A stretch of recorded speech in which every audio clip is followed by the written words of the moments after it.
Your Excellency, the Prime Cabinet Secretary and the Cabinet Secretary for Foreign and Diaspora Affairs of the Republic of Kenya, Dr. Mudavadi, before I invite you just to join my sister in first and foremost apologizing to members of the media for waiting. We intend to do better next year with regard to time. But secondly, I think just to highlight the fact that we have put our best foot forward this year in promoting and projecting Kenya's leadership in the peace and security arena, in multilateral arena, in economic diplomacy. And the hallmark of that conversations and engagements, as you know, have been the number of state visits that have taken place in the country, you know, the number of business summits that we've held, the number of conferences that we've hosted, the number of candidatures that we've put out and done successfully, you know, and the number of peace summits that we are hosting here. But like Rosaline, I do not wish to preempt what the Cabinet Secretary will be speaking to. Allow me, with a lot of respect, Your Excellency, to invite you to address members of the media. Thank you very much. Good morning, or is it good afternoon? Just about. Good afternoon. I mean, good morning. When the PS Ngoyi was talking about the delay, I may be the culprit here, but for a good reason. We had the visiting Minister for Foreign Affairs from Ethiopia, and we've just finished some engagement with him. Dr. Singoi, Principal Secretary, State Department for Foreign Affairs, Madam Rosaline Jogu, Principal Secretary for the State Department of Diaspora Affairs, and our colleagues who are here with us, members of the Fourth Estate, ladies and gentlemen. We thought that as we come to the close of the year, it may be good to just have a snippet into what did the year look like. And this might also help you when you're doing your reviews and speaking to some of the issues that were either hits or misses, the way you like calling them in the media world. So we thought we better speak our case as a ministry, so that we can have a reasonable input into your articles, but from an informed viewpoint. The other thing that I want to highlight is that it's a fairly comprehensive statement. I'll try and go through it carefully, but our media people are going to share the soft copy with you. So if something passes, don't think it's lost. There shall be the statement given to you. It's detailed, and later maybe we can take just about 2 or 3 questions, and that one I will also ask my colleagues to help me. So if it is diaspora, Madame is here.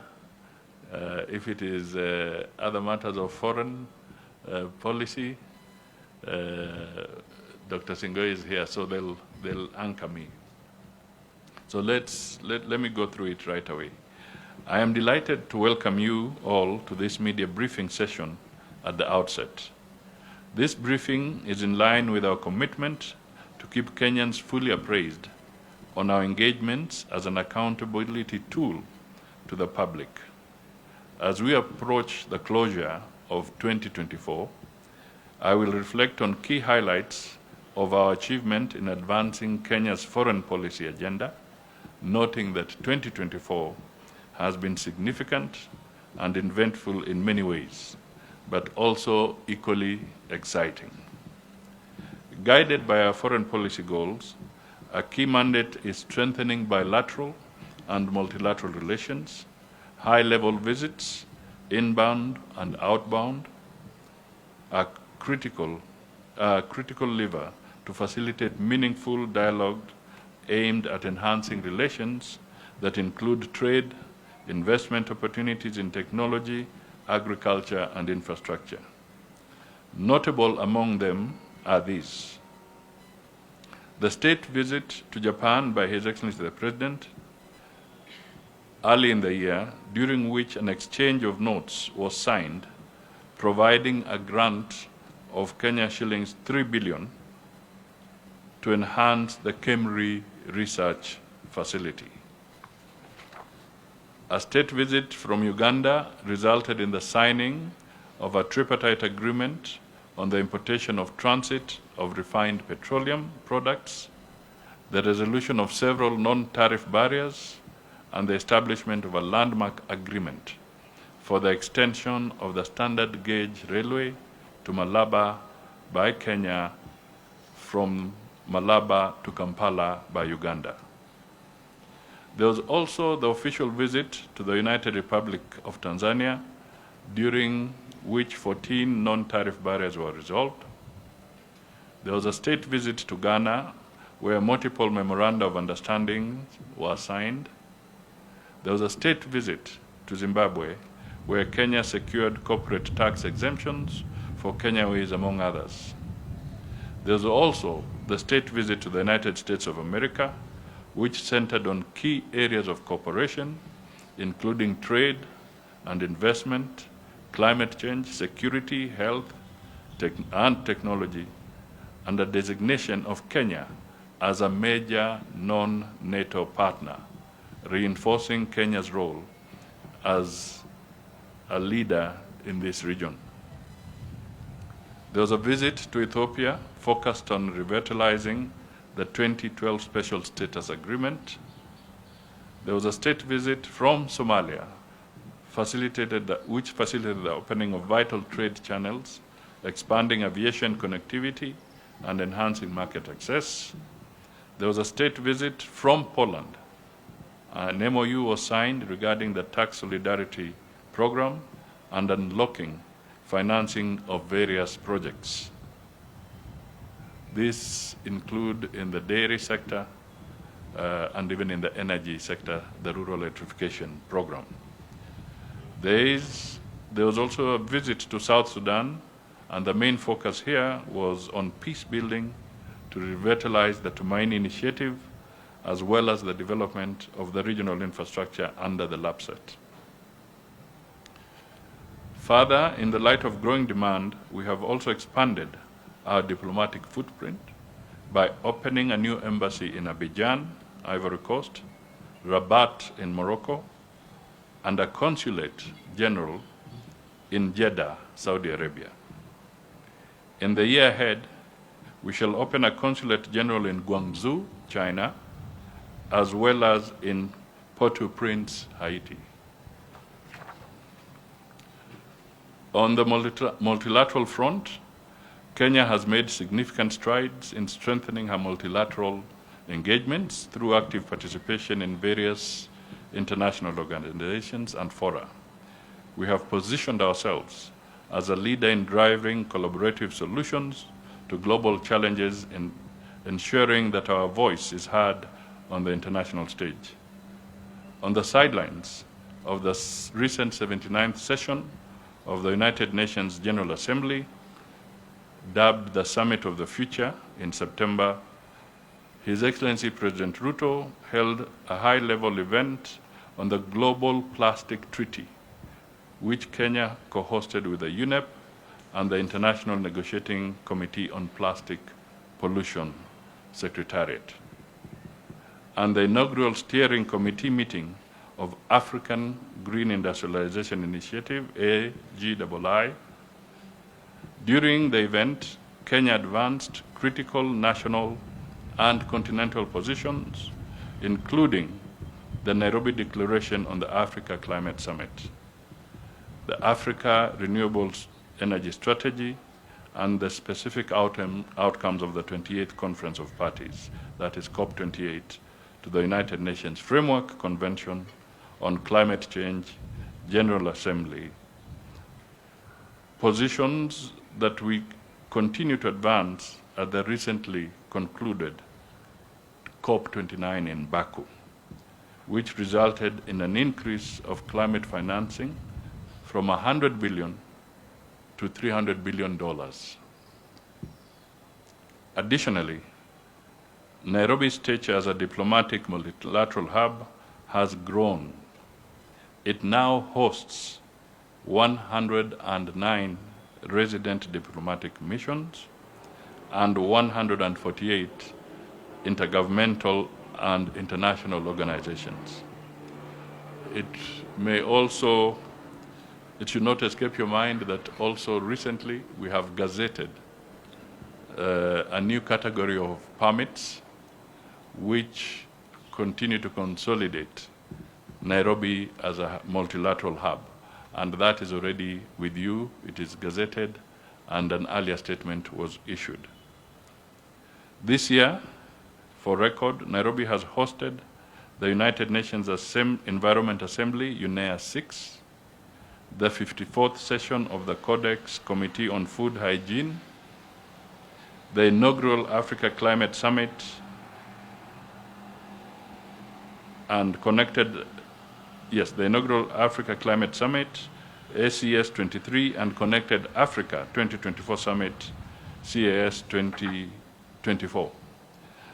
There was the Africa Summit for International Development Association Replenishment. That is the IDA 21 replenishment.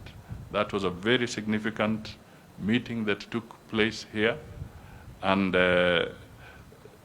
we have very firm indications that as a result of that call that was conducted here in Nairobi, the World Bank has been able to raise over $100 billion for the IDA 21.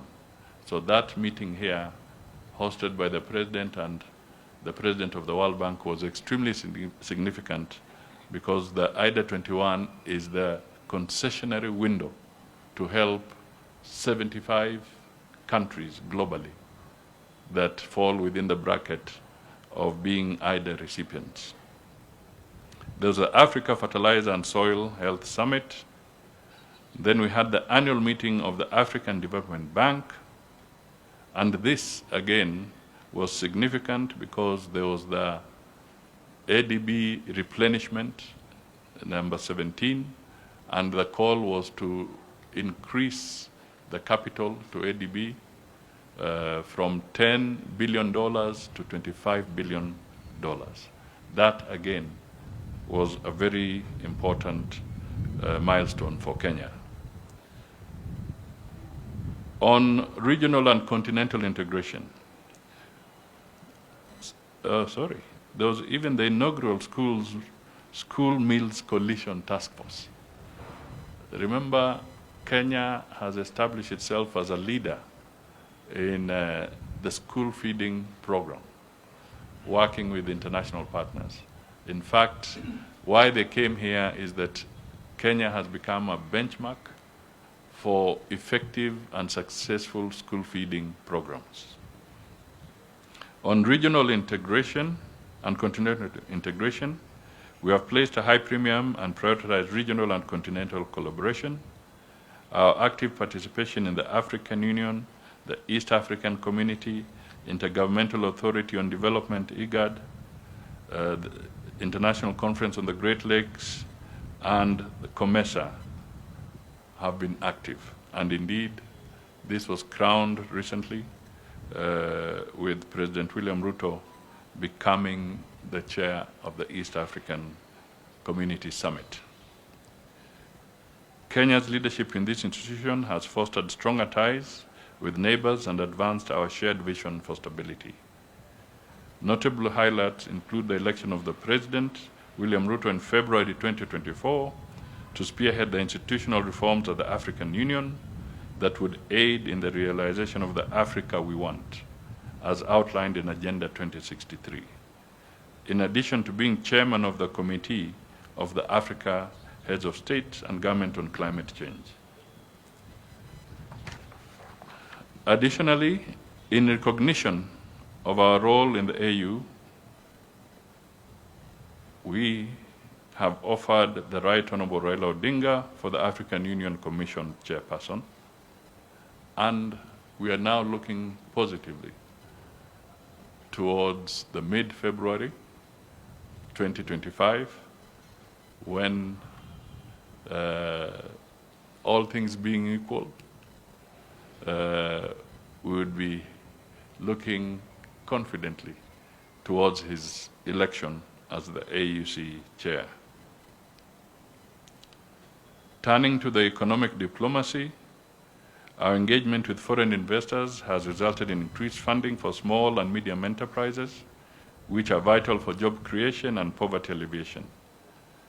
Key milestones in our economic diplomacy include a commitment to build secure and resilient supply chains in the semiconductor industry during the state visit to the United States of America. Kenya is the first African country to benefit from the International Technology, Security and Innovation Fund created by the CHIPS and Science Act 2022 of the United States. Additionally, Coca-Cola announced that they'll be enhancing their investment here by another $175 million US. And then the USAID announced a grant of $600,000 for Vivo Fashion Group. Another key plank in this year is the Forum for China-Africa Cooperation FOCAC Summit in September 2024. Highlights are as follows. Kenya deposited the instrument of accession to the Asia Infrastructure Investment Bank. Kenya also signed a bilateral agreement with China Development Bank for the construction of 15 rural roads across the country, which will stimulate economic activities and job opportunities. Kenya also held discussions with China for continued collaboration for regional infrastructure projects under the Belt and Road Initiative, including the construction of Rironi-Mau Summit Expressway, and fourth, the extension of the SGR to Kisumu and Malaba. At the state visit to Japan in February, Japan agreed to provide 15 billion Kenya shillings towards the Olkaria geothermal development project and an additional 1 billion for the production of medical oxygen. Further, Japan committed to continued financing of both Dogokundu infrastructure ecosystem, which would attract entrepreneurs from all over the world, and of course, the Mombasa Gateway Bridge at an amount of 260 billion. And let me emphasize that these are concessionary funds on these programs, so that we do not mistake and misinterpret the conversation. The interest rates are below 1%, and repayment can go up to 30 to 40 years. While when we came to the Korea-Africa Summit, Kenya joined the International Vaccine Institute as the 26th state party. In the same forum, the International Vaccine Institute undertook to elevate IVI's country office in Nairobi to serve as the headquarters of Advancing Vaccine End-to-End Capabilities initiative in Africa. This, as stated earlier, will enhance Nairobi as a multilateral hub, create jobs, and skill up knowledge in vaccine production. Additionally, Kenya signed a loan agreement for the Konza Digital City, Media City, amounting to $130 million under the Korea Economic Development Cooperation Fund. In addition, a grant of $4.4 million to implement the K-Rice project in Kenya was signed. In September, at the sidelines of the second Indonesia-Africa Forum, the ministry further facilitated the signing of the grant agreement between Kenya's Biovax Institute and the Indonesia Biopharma. This is to enhance production of vaccines locally in Kenya and facilitate the realization of the better agenda towards universal healthcare in Kenya. Peace and security,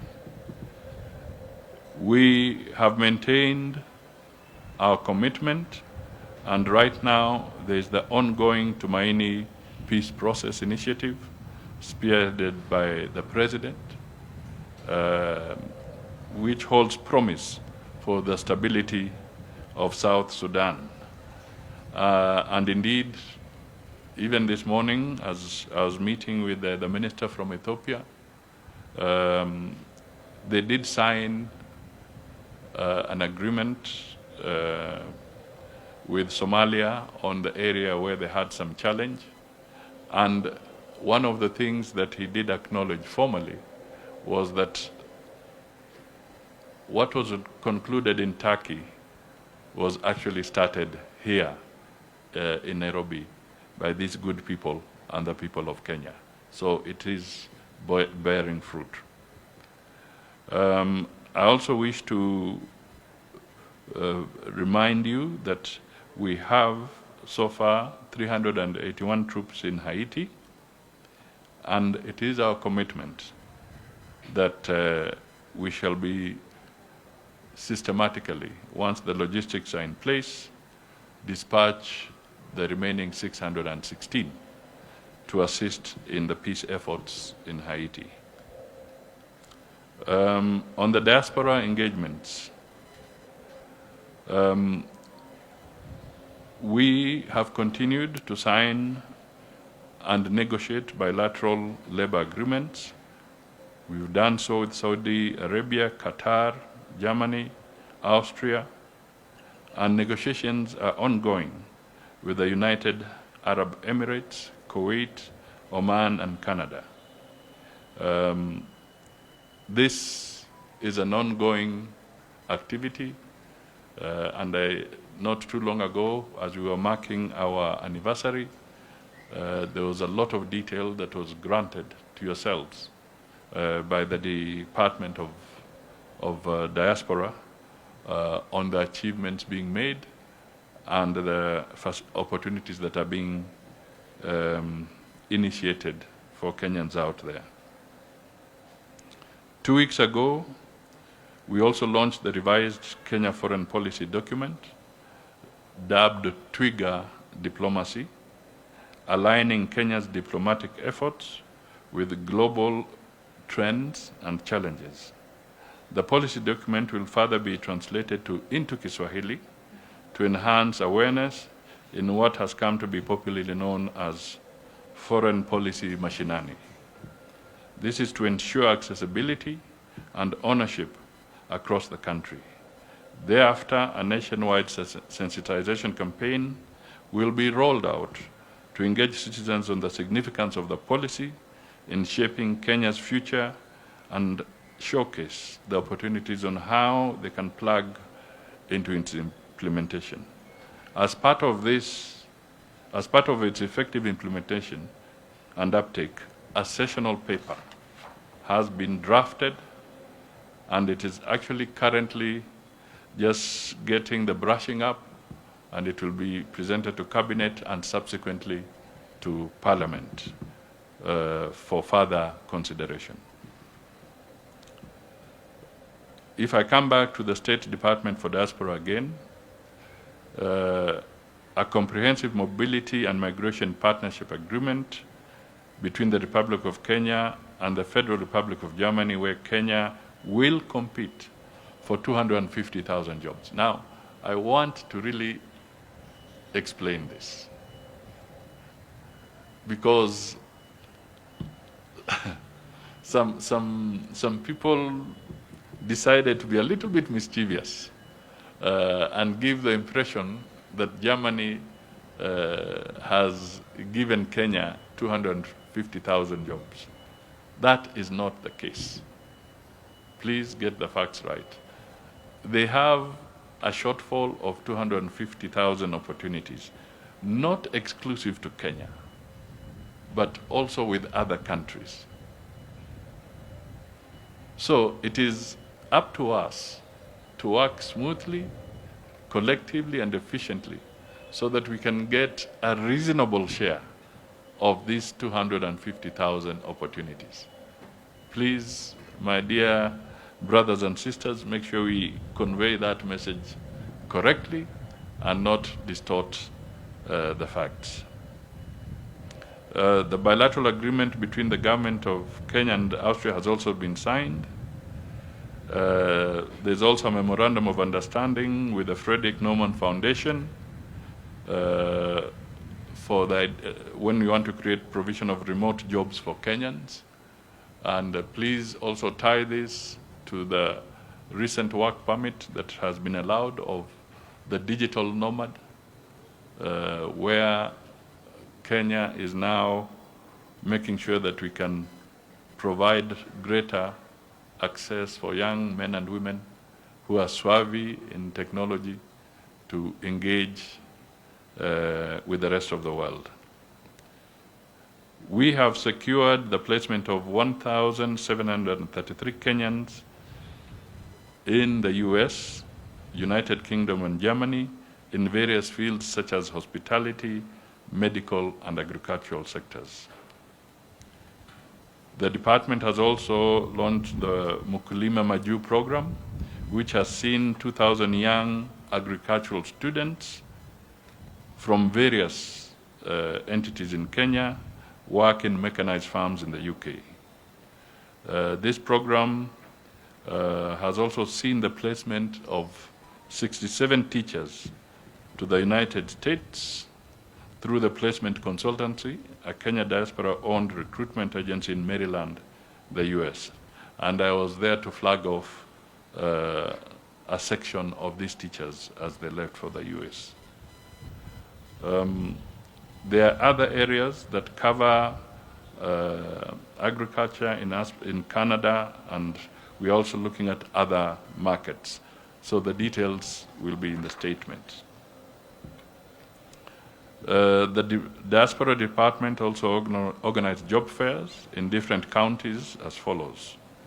Jamhuri National Job Fair in Nairobi County here, that was on the 5th to 11th of December. In Vihiga County, there was a job fair held in Mbale High School from 28th to 30th of August. Embu County Job Fair at Moi Stadium, 12th to 14th of June 2024. And the 4th Diaspora Town Hall Job Fair in Kwale on 23rd July 2024. The department established the Diaspora Skills and Technology Transfer Program, a platform for the Kenyan diaspora to participate in nation building through skills they acquired abroad during their stay. The program will be piloted through Kenyatta National Hospital, the Kenyatta University Teaching Referral Research Hospital, Mama Lucy Kibaki Hospital, and the Department of Medical Services of the Nairobi County Government. So, ladies and gentlemen,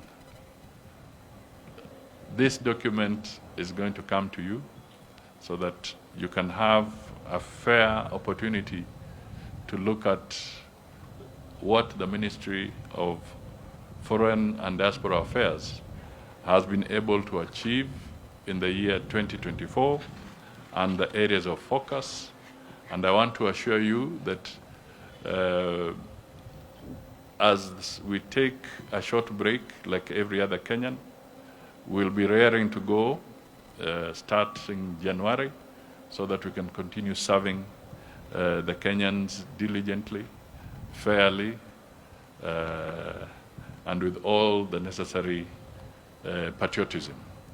So as I conclude, let me also take this opportunity on behalf of the entire ministry and the team that you see here and the many others who are here and also in the embassies. Let me wish Kenyans a Merry Christmas and a prosperous 2025. And mukienda, tafadhali, help us, as we said. Tunataka foreign policy ingie mashinani.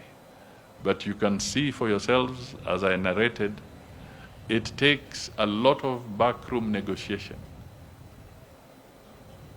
a lot of hours of commitment of looking at detail before we reach closure on very, very important financial agreements and investment programs for this country. So apart from the peace initiative, this ministry is on the front line, is the first port of call when these conversations are taking place. And ultimately, it also becomes the last port of call before the implementation of the various ministries now goes on with the various programs that we will have partnered with other friends. Asanteni sana, Mungu awabariki. Sasa maswali, mpeleke kwa Madam na mpeleke kwa PS. Asante. Thank you very much, Your Excellency, for a very detailed report. Perhaps having wished us a Merry Christmas and a prosperous New Year, we should reciprocate by giving him a very warm round of applause. I want to all of us really to, in togetherness, we applaud him for that statement. Now that we are moving to the next point, we'll have 3 questions, and I would urge our colleagues, first of all, identify yourself by name and which media house you're coming from, then you can move to the question. First question. Good afternoon. My name is Hilary Kimu from East African Diaspora Desk at Daily Nation. My question is to you, Madam PS. Are you aware that there are 5 Kenyan women who are locked up in Saudi Arabia and they can't leave? One of them had to cut her umbilical cord to give birth. The reason is because they don't have papers. What are you doing to bring them back home? Thank you.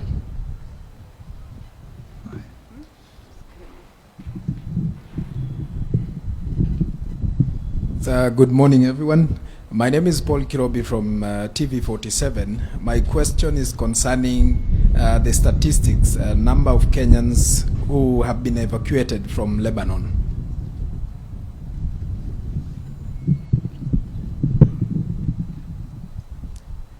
My name is Mulindi Keri from Royal Media Services. My question is to you, Madam. 12 Kenyans were arrested in Turkey. Are you aware of these? And they are there with the tourist visas with the promise that they'll get work permits within 14 days of their arrival. Since March 1st, they haven't, and they are stranded. What is the ministry doing on this? I think the best thing is, could we respond to those first, and then we can take another set of questions. Sure. Thank you. Thank you, Balozi, and thank you for those questions. I'll start with a question on women in Saudi Arabia, migrant workers or members of our diaspora who are stranded, to use your language, in Saudi Arabia. We are aware, of course, whenever there is distress, this distress is often reported to us, usually through the embassy, or sometimes this distress reports come to us from social media, which we monitor aggressively and we respond to. Now, of course, you didn't offer me the names of the specific 5 women that you speak about, but we do know and have been working on support to various women who have had children considered to be out of status, and we have worked hard to ensure that we extend every right every Kenyan has. It is a position of our government, a position of our constitution that every Kenyan has the right to their documentation. That includes birth certificates, passports, and so on, and we work very hard to ensure that those are done. So whenever we have distress, and at the moment we are still in the process of preparing birth certificates and other documentation that would allow women in that kind of situation to be able to both be documented but also be evacuated as needed. So to say that whenever we have distress, we need it reported to us so that we can deal with that. And whenever we have those reports, we aggressively deal with them, either from Nairobi or from our embassy in Riyadh. And as you heard earlier, we now have expanded our support in Saudi Arabia, where we now have a consulate in Jeddah, which is an area where a lot of our diaspora live. As far as Lebanon is concerned, as at the 13th of December, when we closed the third phase of our evacuation, over 800 Kenyans had been evacuated and are now safely home. Beyond the evacuations, we do have about 100 women currently housed in various shelters in Beirut that we are working to evacuate. It is a bit of a long process that requires clearance through the general security of the Lebanese government and the preparation of documentation for that evacuation. All of these women have had the documentation from the government of Kenya's side already prepared and are going through the clearance processes to allow them to leave the country. In the shelters, we support them with food, we support with medical care, with counseling, and so on. Upon arrival here in Nairobi, we have had psychosocial counseling and support, and have been able to take the women and a few men who have been evacuated back to their homes in their various counties. On Turkey, allow me to say the following. It is imperative that any Kenyan who leaves the country in search of a job travels with the right documentation. It is extremely dangerous to move from Kenya as a labor migrant or as a worker traveling on a visitor's visa or a tourist visa to expect that once you arrive on the other side, you'll be able to convert that to a work permit. Let me be very clear. This is how we have ended up with a lot of human trafficking cases that we have been on the media over and over again cautioning Kenyans not to do this. It is important that as you explore opportunities in the global labor market, you do that using the right documentation. If you are going to work in Turkey or you are going to work in the UAE or in the US or wherever, leave Kenya while holding a work permit. It becomes extremely difficult and very often impossible to move your documentation and your immigration status from a visitor or a tourist to a worker. So while we support Kenyans who find themselves in various kinds of distress, it's important to underline that security begins with you. And you must be the first one to secure yourself before the government of Kenya can come behind you and support you in your movement within the global labor market. Thank you.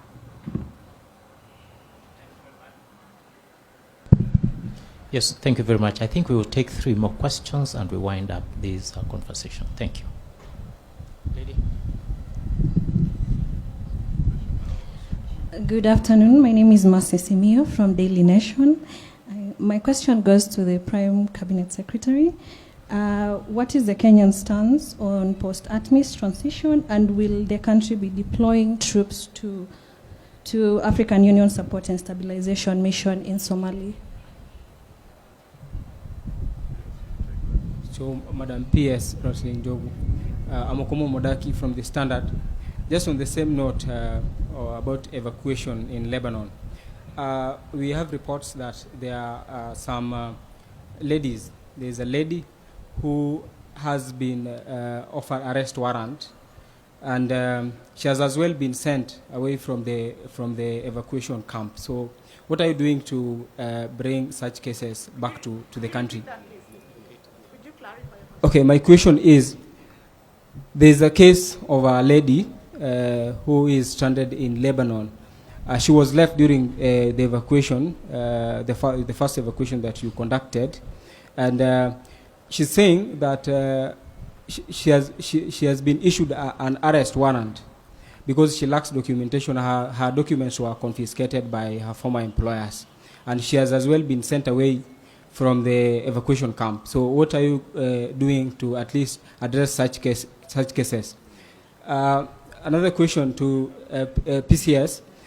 What is the status or the fate of the Haiti mission going forward in terms of funding, bearing in mind that currently it is being funded from the exchequer? For how long will it be from the Kenyan's exchequer? For how long will this happen before the UN release funds to facilitate the process? So I'll take the follow-up question on Lebanon, and then my brother P.S. will probably take up the ATMIS and Haiti questions. Of course, it's very difficult for me to respond to the question of an unnamed Kenyan who has had an arrest warrant issued against them, because there are, of course, very many Kenyans currently living or who have been living in Lebanon. Now, let me say this, however, that we have had on ground for the last month and a half a team, an interministerial team from Nairobi and from our embassy in Kuwait that has been handling, supporting our honorary consulate in Lebanon to work on these evacuations. And every Kenyan who registered and has wanted to be evacuated has been issued with documentation and has had and is at various stages of having their exit conducted. What I mean is this: there are the 800 who've already been cleared and left. There are a number of Kenyans who still have hindrances that would keep them from leaving. For example, if a person has a case against them, either in the labor court or a criminal matter and so on, then of course clearly they would not be allowed to exit the country until that matter is completed. However, if you supply us the details of this particular Kenyan, we continue to stand ready to support those who are still in need. Let me clarify that while we have completed 3 phases of evacuation, that does not mean that we will not continue to evacuate Kenyans as when and as required. We hope that, and it is really Kenya's position and hope that the ceasefire will continue to hold. But in the meantime, our obligation remains to support the welfare and champion the rights of Kenyans in the diaspora.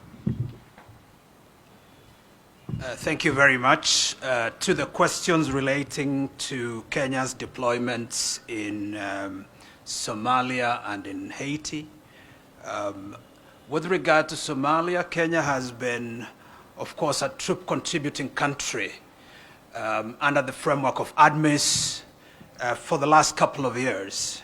We went into Somalia as part of ADMIS to be able to deal with the challenge of terrorism, a challenge that was not only affecting Somalia, but has a direct implication on our peace and security as a country.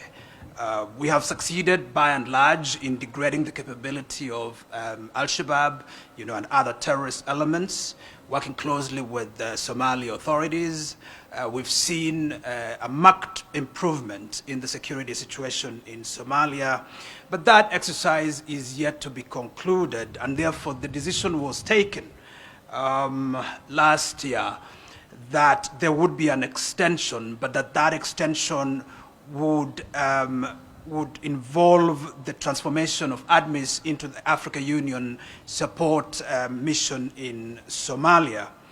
And the conversations now center around how to finance these deployments.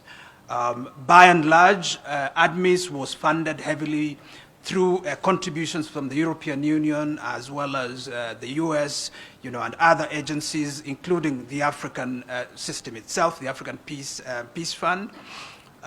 The current discussions around funding of the post-ADMIS infrastructure revolves around leveraging on Resolution 2719, which was adopted recently by the United Nations Security Council.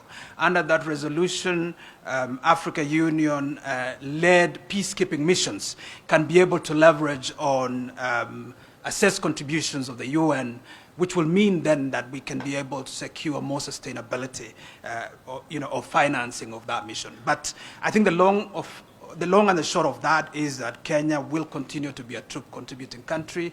Our hosts, Somalia, has requested that we continue.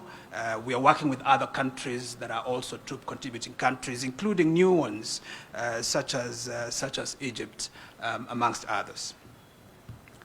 I think with regard to Haiti, it is completely untrue that the current deployment of our police is being underwritten by our exchequer. The actual position is that this deployment is being underwritten by the UN Voluntary Fund that was established pursuant to Resolution 2699. That trust fund has now been able to mobilize in excess of $90 million US. that fund, like we have indicated, is sufficient to be able to keep our deployment all the way until March, April of next year.